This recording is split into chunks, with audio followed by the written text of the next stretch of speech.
move on. Let's talk about AmFest. Let's give the insider tea. Mr. Rippy's probably the most connected person in the damn AmFest building. Rippy, was AmFest a success? Will this be enough to make people forget the Epstein files? I would say, well, nobody's going to forget the Epstein files. We've been talking about those for 10 years. At least I've been talking about it for 10 years. And now the left wants to talk about it as if they care.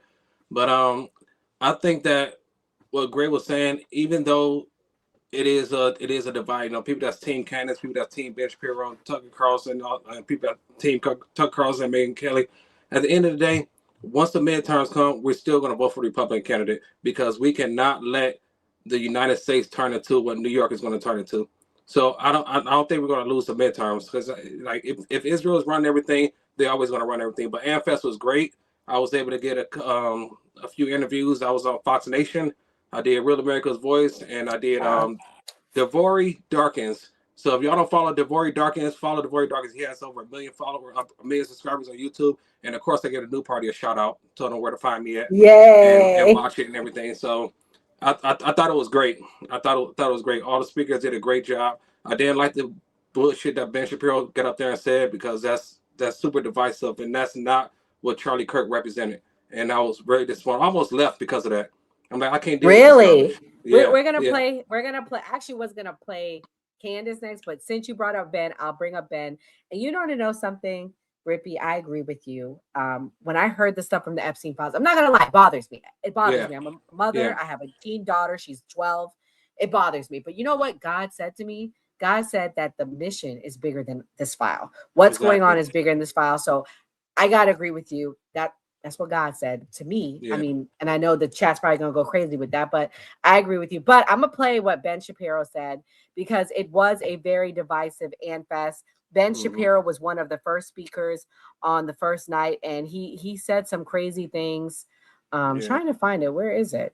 Did I not download his clip? No, go ahead while I look. He was the opening person to speak. Well, first Erika Kirk, obviously she's a person to speak first because Charlie usually speak first. Then they had Ben Shapiro come on first. He just started just dogging her, and I could tell the audience were like, "Yo," half the audience was clapping for it, and the other half of the audience was like, "Yo, what is this all about? This not representing Charlie's legacy well." And then like Tucker came on, he said some shit about Tucker Carlson, but Tucker came on, he was calm, cool, collected. He was just laughing about the whole thing.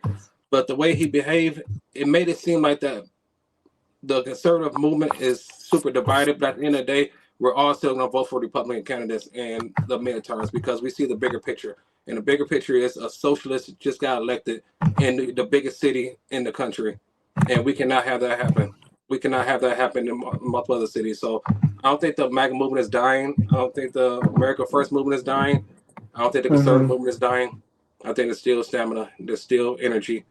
And you can tell from the remainder of the days, it was all high energy, a lot of fun. Speakers did it was a lot of fun. Yeah, it was. It was good. I found the clip, y'all. Here we go. And then I'm going to introduce Ratchet Christian. She just joined us. It's the job of those of us who try to shape public opinion to hold politicians to account and to hold them accountable to our values. We must not let fear of audience deter us from telling the truth. We must not let fear of other hosts deter us from telling the truth. So, for example, if Candace Owens decides to spend every day since the murder of Charlie Kirk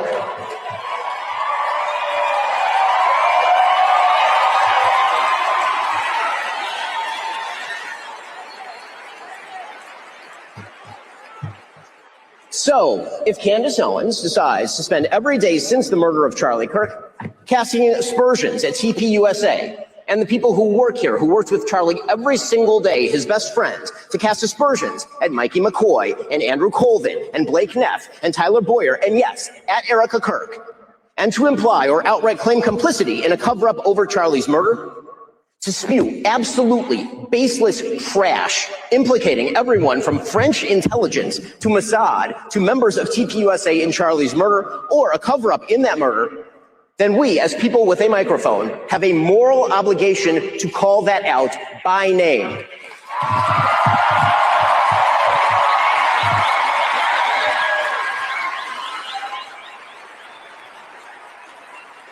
Erika Kirk and TPUSA never should have put in never should have been put in the position to have to defend themselves against such specious and evil attacks, particularly in a time of mourning.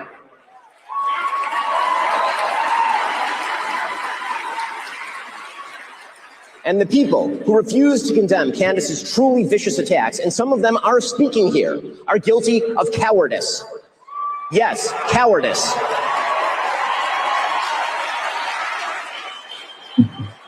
The fact that they have said nothing while Candace has been vomiting all sorts of hideous and conspiratorial nonsense into the public square for years is just as cowardly. Oh my God, Jesus Christ. Well, we missed that part, right, Asmal? We was up in that line. That line took 5 hours. We needed to get the VIP like Rippy did because we missed that part. We did. What did you everybody welcome Ratchet Christian. Ratchet Christian held it down. She's a comedian. She killed it at the Rise Leadership Conference. Killed it. Thank you. Hi, everyone. My apologies for the delay. So happy to see familiar faces and some new faces, too. Thank you for having me. Ratchet, what was the vibe like from the first night? Do you think you could feel the heaviness in the room? Because Rippy, right before you came, said he almost left after he heard that. Yeah, had I heard it in person, I think I would have done the same thing too. Just hearing it, the recap even just like makes my blood boil, because it's like he's clearly being dishonest, and the intentional pausing for breaks, like, okay, this is the part where you clap, like he said something so important. I think there was actually a lot of that. There was a lot of speakers who just were very self-important.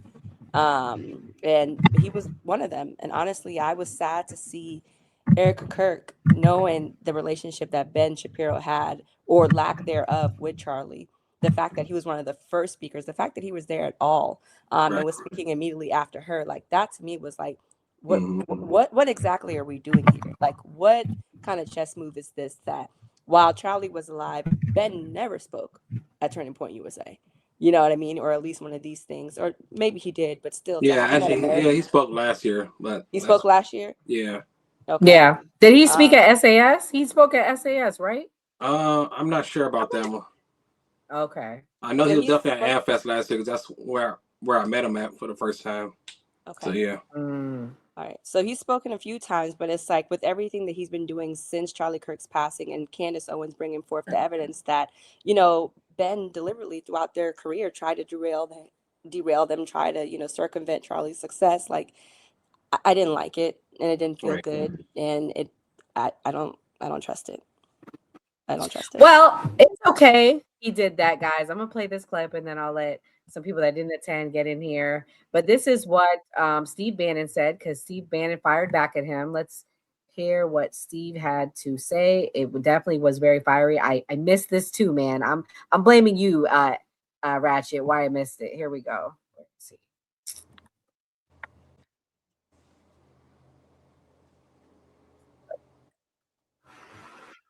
All right, here we go, guys. Benji Shapiro sat up here last night, and he was all, I'm going to, it's all about the truth. Ben, I've known you a long time, brother. You can't handle the truth.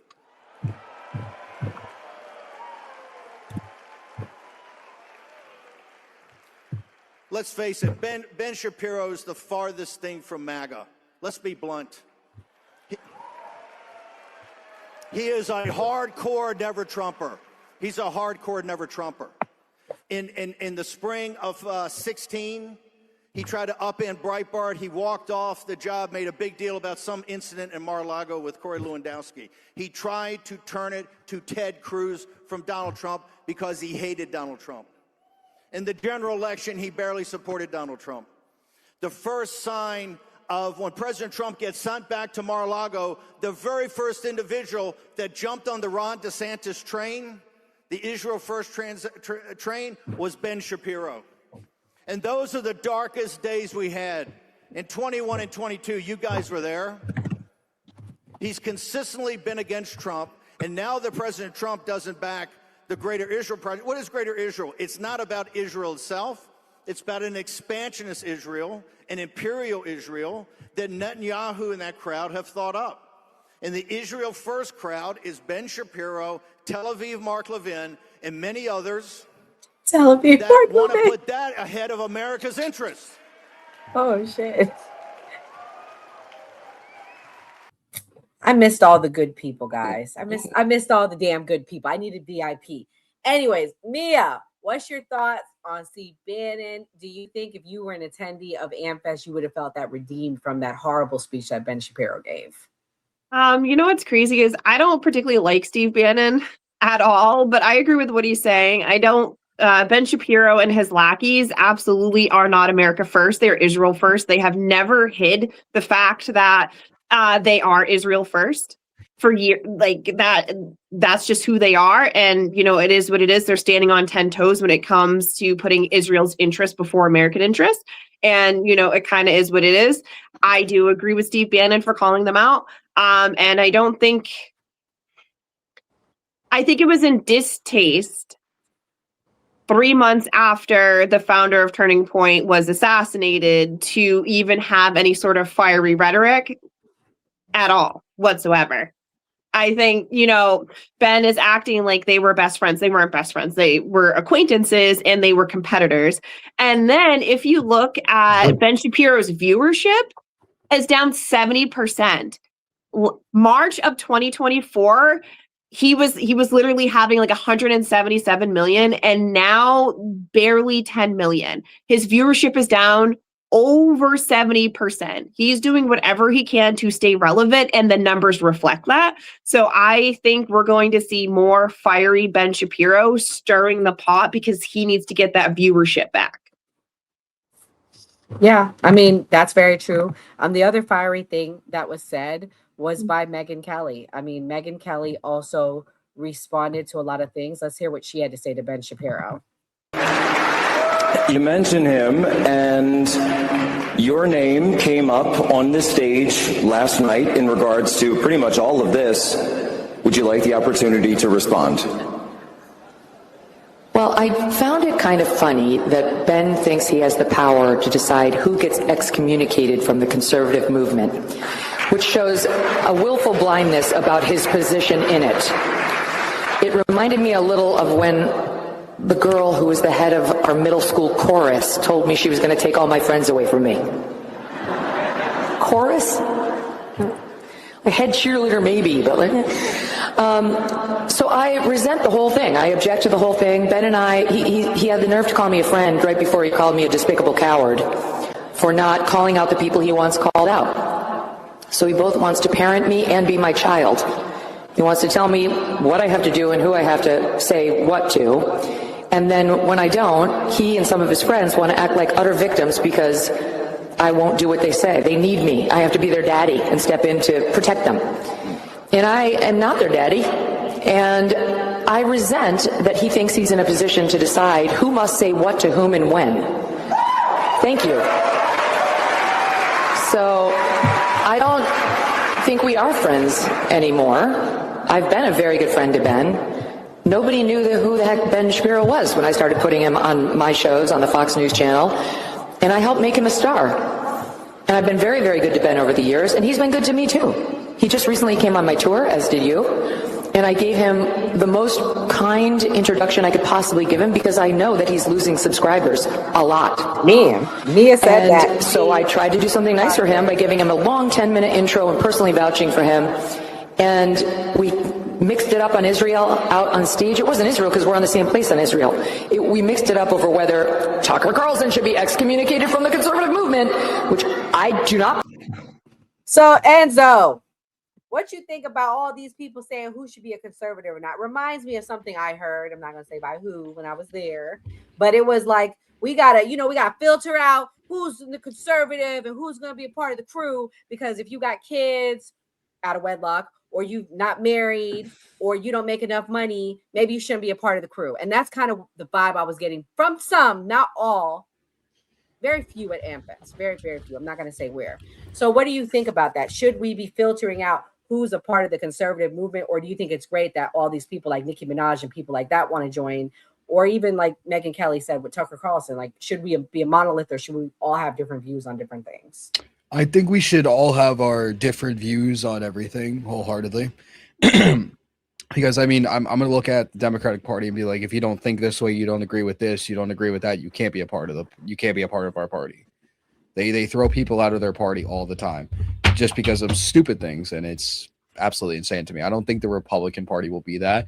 Obviously, somebody's actions within the Republican Party, you say you're going to do these things, you say you believe in this, and you go completely against that, will show who's a real conservative, who's a real Republican versus us trying to weed somebody out. That's the way that I'm looking at it. Like the examples I can use, I mean, like Candace Owens and Nick Fuentes. I don't think they're conservatives whatsoever. I mean, Candace Owens literally started by putting out liberal and democratic media, and Nick Fuentes used it as a vessel to get him where he is, and now he's just a full-blown Nazi. So, again, actions will show.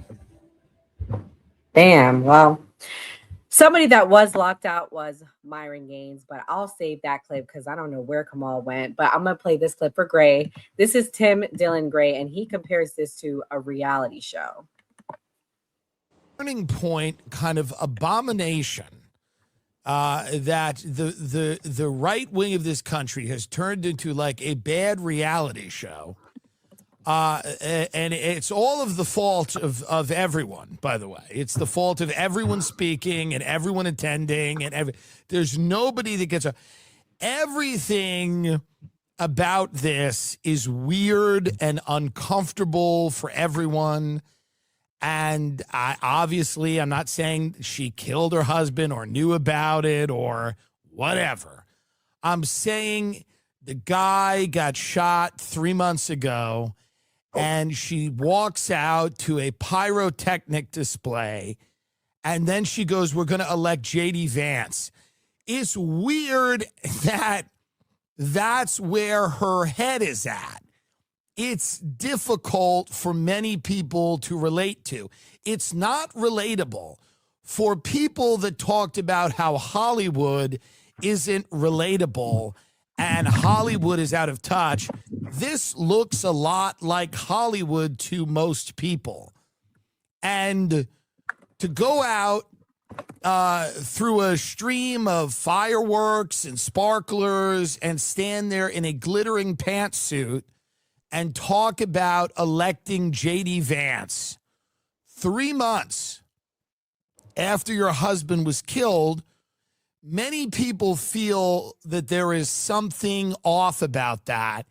And we're starting to see that political people are the exact same thing as the Hollywood elites that they all love to dunk on.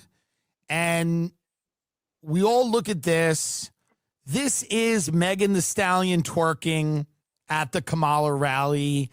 This is deeply unsettling to a lot of people.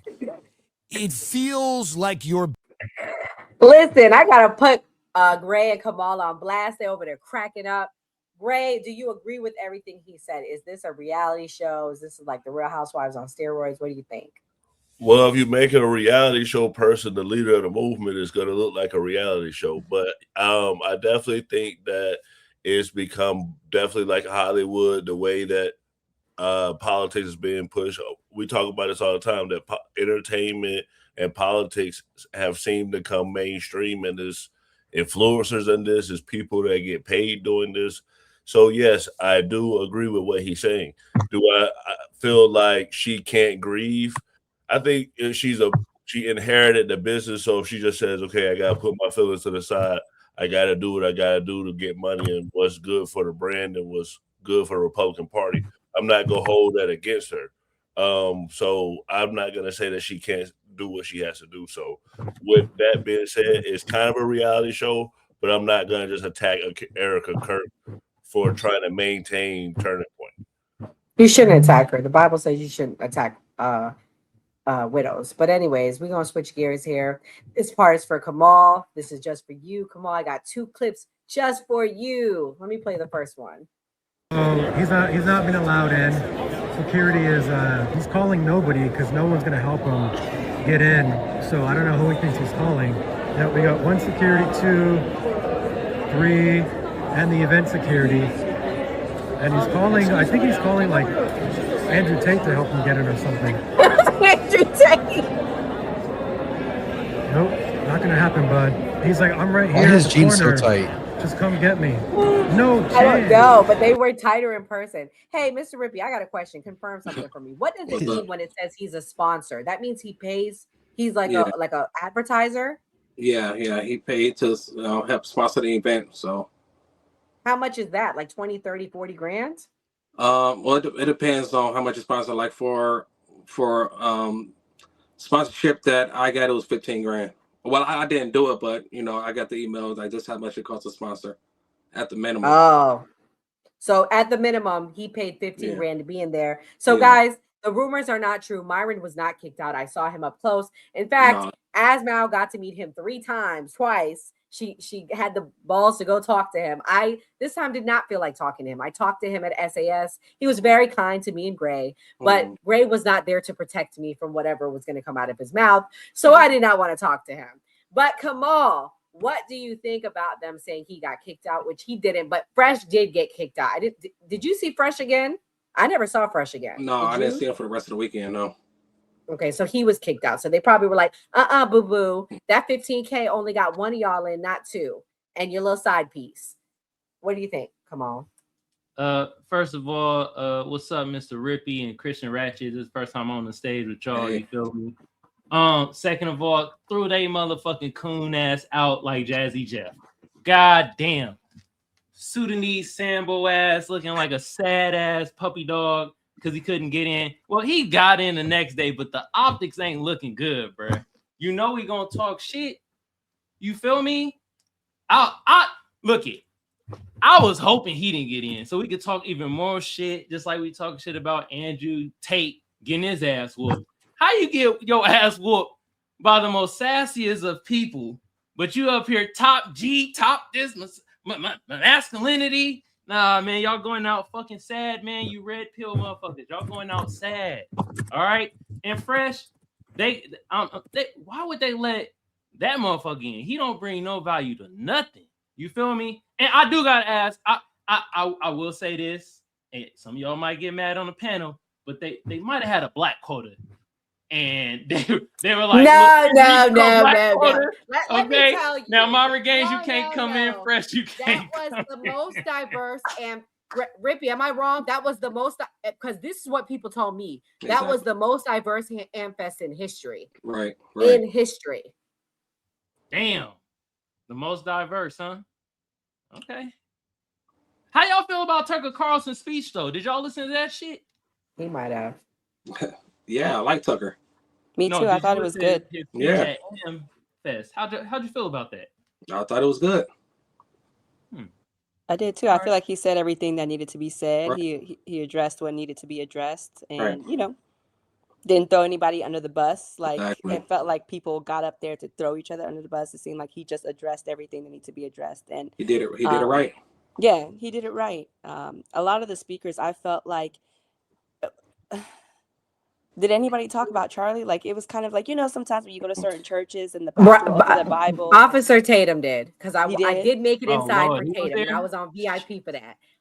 Officer Tatum did. He gave that $460,000 check. I was with little DJ, DJ Daniel, and he was like, "That lady don't need that money." He said that bold out loud in front of everybody. He's 13. He's a kid. But yeah. All right. I have another question, though. So, but first of all, I do have to ask, because Tucker Carlson said that white men are systematically being oppressed. Do y'all feel that way? I do, to some extent. I do. I don't know about systematically, but I do feel like white men do have a lot of racism in this country currently. They do. They are being targeted. Like, to be a straight white Christian male, they are the most hated people in America right now. Agreed. I wouldn't say systematically, but just hated. It's not systematically, absolutely over the last 4 years. I will say that. I would say what Ken Billions always says: when the pendulum swings one way, it swings the other. And I think right now, white straight men, the pendulum has swung, and right now they're the target. Don't think on a systemic level. Yeah. The data does not support that. However, I mean, we're all on social media. We all read the news. We all see. I mean, I will say they get a reasonable amount of negative assumptions even before they've opened their mouth, based on if they're wearing flannel, based on if they have skinny jeans. Shit, we do it. I mean, there's a lot of hate, a lot more hate than there used to be, just simply because they are white and male. Right. Okay. But I mean, I'm gonna play this clip for you. Come on. We have Myron Gaines. He's protecting white males. I'm gonna play with you what he said, and then you can respond, because people dragged him this week for this. They said you weren't running your mouth when they kicked you out of AmericaFest. Let me play it. Fat fucking Jew. Who gives a fuck about what? Wait, about what? Wait, what? Wait, who? Yeah, you guys already talked with Sean about this, right? Like you already fucked that up. Oh, I fucked it up now. Andrew Wilson fucked it up now, right? Okay. This girl's a fat fucking Jew. Who gives a fuck about Run away.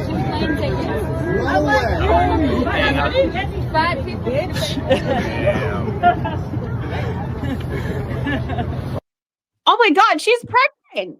She's pregnant. Immediately deportation. Immediately deportation. What kind of motherfucker calls a pregnant woman fat? Immediate deportation. I'm calling ICE. Come on, get the number. Who was that? Z from Unfuck America? It's Z from That's what I thought. Yeah.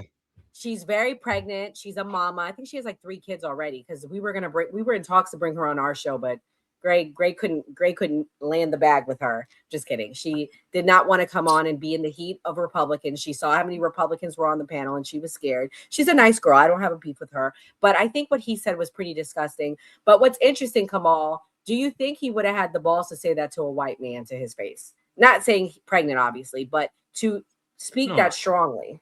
Nora, I know you're not asking me will he say this to a white man. He ain't gonna never go against a white man like that. Nora, what the hell we talking about? Shit. You all see how many beds he done laid up with white men? Come on now. Oh my goodness. No, not at all. Not at all. He picked soft targets all the fucking time. All right. I see he got a new Latina though, man. He trying to get rid of the gay narrative like Shannon Sharp. I see you, bruh. Got the little Latina. Man. But this is my thing though. I wanted to ask y'all too. Y'all felt like Nicki Minaj was grifting? No. No, she was authentic. No. She was authentic. She's been speaking out ever since COVID. Like a lot of people don't know that, but she spoke out against the vaccine, like when it was not cool. She got canceled all the way back then. So this isn't a grift. I feel like she's felt like this for a long time, and maybe she feels safe enough to just outright say it. But this didn't come out of left field for me. I saw it coming. The Democrats too. She spoke out against the Democrat years ago. What's she saying about them? That's true. Metaphor said she voted for Mitt. Mm-hmm. Yeah. She said she voted for Mitt, but she said Democrats feel as if they have a stronghold on the black community, and it's like they do whatever the Democrats tell them to do, and if you don't, they shame you for it, which is true. Well, I think it helps too, because her and Cardi were beefing earlier this year, and obviously Cardi last year went on the stage and twerked in front of all those children and families in television for Kamala. So, I mean, it would only further position her as ops for all of the other women she's against to be on the opposite platform. So I think either way, it helps her. They was kind of getting on her case about that shit though, Mia. They were saying that she was talking about people, kids and shit, and then a couple months later, she's at AmericaFest being all godly and Christianly like. I mean, you can be both. I mean, some people have mental health problems. Maybe she saw it. Maybe she on the happy pills now. Lexapro is a wonderful drug. Maybe she on some Lexapro and she feeling better. Sometimes you need a little Lexi to get through your day. Changes your whole mood. I mean, for all we know, she sought the mental health and she's good. She's fighting a demon. I'm sorry. Y'all might like Cardi, but I think Cardi is a demon. And sometimes you got to fight fire with fire. I'm not mad at what she said, but I'm going to play the clip. Come on, you segued us into Nicki. For those of you that did not see, this was her talking about why she's doing this. She's supporting Christians. Believe that, bullies. We won't be silenced ever again. We will speak up for Christians wherever they are in this world. Amen. Amen. I don't know if you can see this at home, but she is getting a ton of standing ovations. I love you guys so much. Thank you guys. So, Gray, me and you talked about this. I was kind of on the fence when I first saw Nicki, but then I told you I had that epiphany that it was pretty powerful what they did. We have the blonde-haired Erika Kirk, and we have Nicki Minaj, stereotypical for what you think a lot of people think of a Black woman. The fact that they were united, working together, both in their natural, not faking anything. It was very authentic. What do you think? Do you think it was powerful, and do you think this is going to push the country forward? I think it was a powerful chess move on Nicki's part. I'm going to say 70-30. Nicki got the advantage because as far as Turning Point, you're a Christian organization and you're supposed to be pushing these values, morals, and what they say family values. Nicki doesn't have the cleanest history, and like they keep kind of getting people in their orbit without a cleanest history. I saw people upset that Nicki was being embraced. Mostly people who were religious, they were upset that Nicki was being embraced in Turning Point. So maybe for like the new generation, maybe for minorities, people are gonna be like, oh well, I rock with the Republicans because of Nicki. But I think some of the people that have been with the Republican Party were turned off by that. Yeah, and you guys can see Gray covered this yesterday. He covered it pretty in depth, but it wasn't all division. There were moments of unity. My favorite speech that I actually did get to see was Ben Carson's. Fortunate, and that's why we have to fight hard to maintain this. We have forces at work. We often talk about Republicans and Democrats. This is not about Republicans and Democrats. This is about evil and good.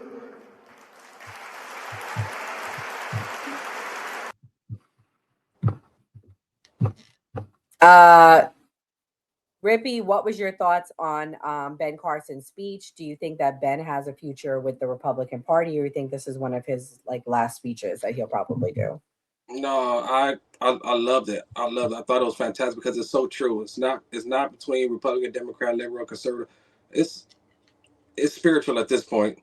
It's some evilness, some demonic entities out there that's controlling the narrative, and I cannot agree more. And I'm so glad that he actually said that up there because I've been thinking the same thing. We've been saying that behind closed doors.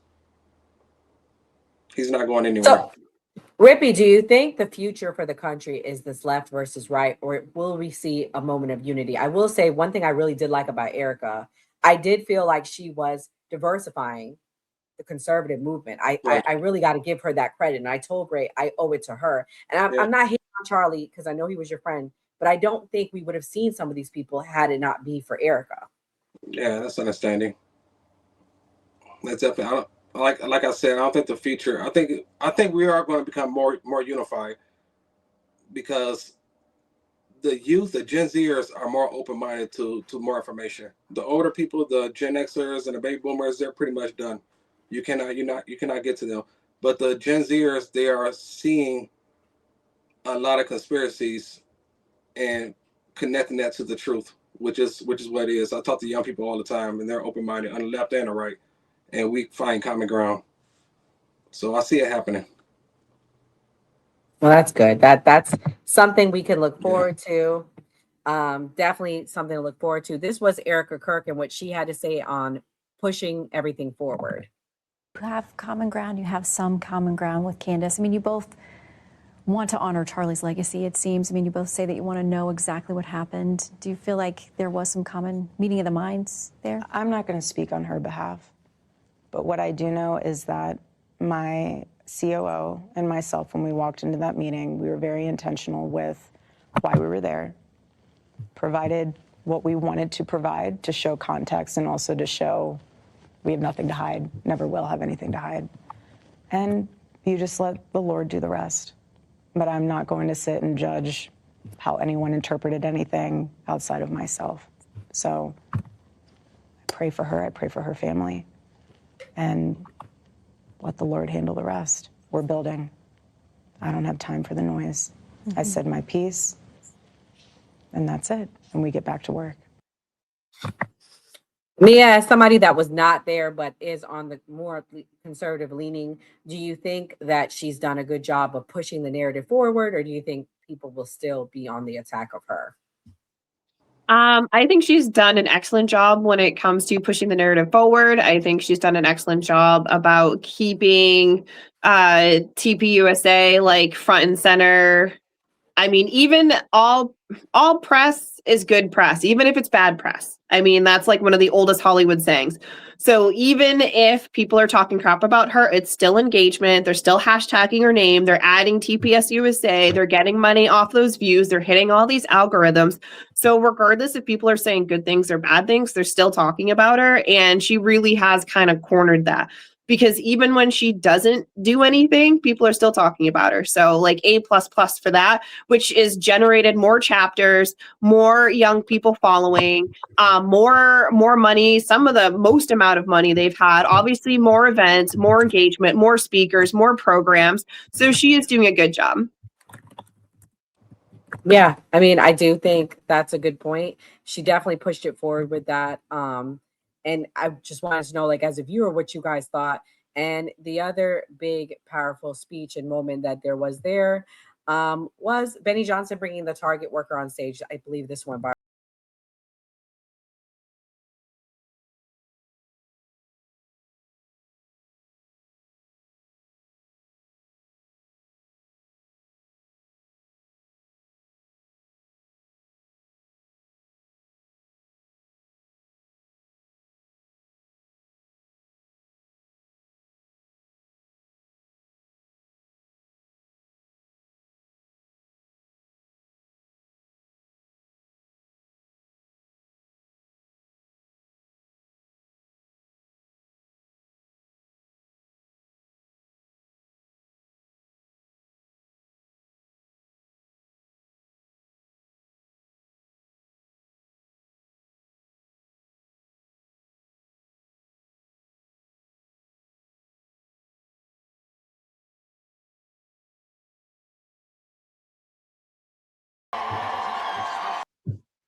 So Kamal, as a viewer from home, outside, apolitical, do you think that was a genuine moment, or does it give you grift? I ain't even gonna lie. I don't know who the fuck them white folks was on the stage. Y'all gonna have to elaborate for me who the hell. I thought that was Betty Crocker and shit. I'm like, let her go home, bake her goddamn pies right now. Shit. Who was them three on stage? I had no idea who they was. And so last week, this Target worker had a Charlie Kirk red freedom shirt on. A customer walked up to her. I'm gonna try to find the clip. Oh no. I seen the clip already. It was like another Becky or whatever to start harassing her about wearing the damn shirt. Why are you wearing the shirt? You're not at work, blah, blah, blah. So what is your thoughts on that? Do you think it was genuine that they brought her out? And the guy, Benny Johnson, that was the guy we talked about, Kamal, on that one episode with the gay rumors. Oh, that's him? Yeah. Okay. Yes. Oh shit. How I feel about it? I wonder what's in her contract. I know she done got paid. They ain't bringing her up there for nothing. She made $250,000. She got $250,000? No, not from them, but people donated money to her. So she started a GoFundMe? Somebody started one for her. And she got $250,000 for another white lady harassing her ass. Damn. Hey, y'all, shit. Hey, white folks, y'all get harassed by anybody, especially white women. Y'all better start doing GoFundMes.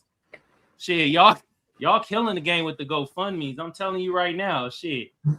The other part was that she didn't want the girl to get fired that did it to her. So they were trying to say Republicans have so much dignity and respect. Get fired where she worked at though, the other girl. Not there. She just in real life, because she had a real, obviously had a real 9-to-5. She didn't want people to dox her. Man, if she really caring and Christian, she'll give her half that $250 from the GoFundMe. Be like, Shit. That's the Christian way, ain't it? Oh God. Okay. So we are gonna switch gears here, guys. So shout out to everybody watching. Please hit the like button. As we told you guys, we were gonna do our gift exchange. So we're gonna start. I guess I'll go first. Hey, Terry Williams, you better shut the fuck up talking about Tether Show. Oh, I knew you were gonna see that. I almost tagged you below it. Oh Lord. What up, Daryl? Daryl, you see in the chat somebody called me a tether. Terry Williams, man, you better check your mama 3 ankles, nigga.